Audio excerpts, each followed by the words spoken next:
I know just how this old bull feels. Living here in the land of the wind chill factor, sometimes it just ain't easy. Like photographing these horses. It was so cold that I got Slupee-head. You know that feeling you get when you take a big cold drink and your brain just kind of seizes up? Yeah, that cold. Although it was quite a pretty day. I saw these mule deer trotting across a field east of Airdrie. They didn't seem to mind the temperature, but the wind hadn't quite picked up yet.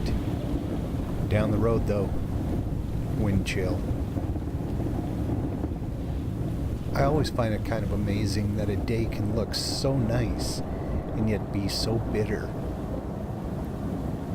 Rolling down the windows so I could get the truck as cold inside as it was outside, so I didn't get heat ripples making my pictures look watery. I just about froze solid photographing these mule deer. And I must have still been pretty chilled when I came across the horses. Rolling down the windows, I got Slupee-head almost immediately. That's something these guys never have to worry about. Snowy owls couldn't care less how cold it is.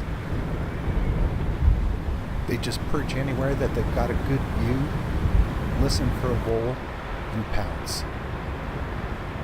But for the rest of us, wind chill makes things kind of miserable.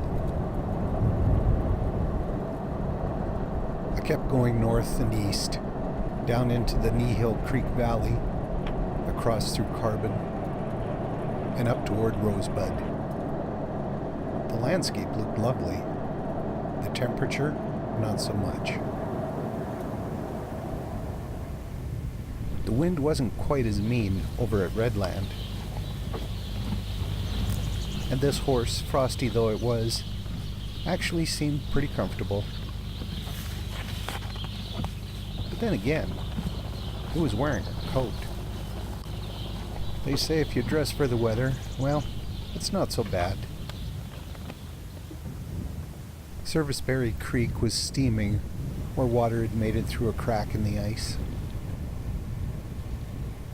And the snowdrifts were covered with jackrabbit tracks.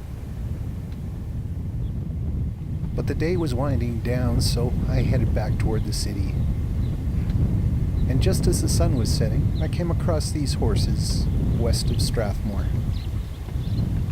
Chubby and hairy, they grazed along and ignored the cold. Well, I'm chubby and hairy too, but I'll bet that unlike me, horses never get Slupee-head.